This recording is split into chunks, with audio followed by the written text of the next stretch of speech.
সবাই বলে যে গ্রামের মানুষ রাতে রান্না করে বেশি, গ্রামের মানুষ রাতে রান্না করে, কিন্তু আমি দেখেন রাত কয়টার সময় রান্না করি। এখন যে ডিম সিদ্ধ দিয়েছি 2টা, খিচুড়ি শেষ আমার, কি আর করা যাবে বলেন। এখন শরীর বাঁচাইতে হলে খাইতে হবে। দুনিয়াতে আমার মনে হয় যে মাঝে মাঝে মনে হয় সব কিছু যখন যেটা পাকায় খাইতে মন চাই খাই, আর মাঝে মাঝে বিরক্তি লাগে রান্না, ঠিক আছে। তো এখন আর বিরক্তি লাগতেছে না, অবশ্য এখন ভালোই লাগতেছে। এর জন্য আপনাদের সাথে শেয়ার করতেছি, কিচেন শেয়ার হচ্ছে, শেয়ার করা যাবে।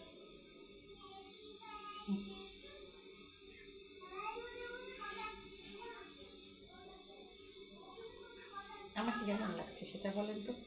ঈদের কোরবানির পরে আপনাদের সঙ্গে মানে ভিডিও করছি 1, 2 বা 5টা 6টা, তারপরেও আজকে কথোপকথন চলতেছে, আমাকে জানাবেন তো একটু গুলুমুলু লাগছে কেমন, নাকি শুকাই গেছি কোনটা। আর ঈদের আগে তো খুব জ্বর, এই সেই এটা সেটা লেগে পড়ে আসছিল। তারপরে বাড়িতে, গ্রামের বাড়িতে গেছিলাম, আম কাঁঠাল, তারপরে দুধ, মানে দেশীয় খাবার দাবার যত ছিল খেয়েছি।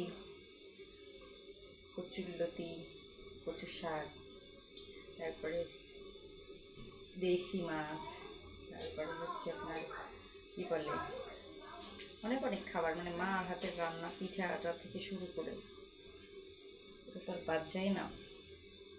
ইন্টারেস্টিং, মানে খুবই ভালো লাগে। তারপরে 3 বোন যখন এক জায়গায় হই খুবই মজা লাগে, নিজের বাবা মা সহ স্বামী সন্তান নিয়ে যখন এক জায়গায় হই খুবই ভালো লাগে। সবাইকার ইয়া না, কিন্তু নিজের ফ্যামিলির সঙ্গে সময় কাটানোটা খুবই মানে মূল্যবান বা আনন্দের, আমার যেটা মনে হয়। আমার তো খুব ভালোই লাগে, কার কেমন লাগে জানি না, মনে হয় সবারই ভালো লাগে। আর মায়ের হাতের রান্নার তো কোনো তুলনা নেই, ওয়ার্ল্ডের বেস্ট রান্না।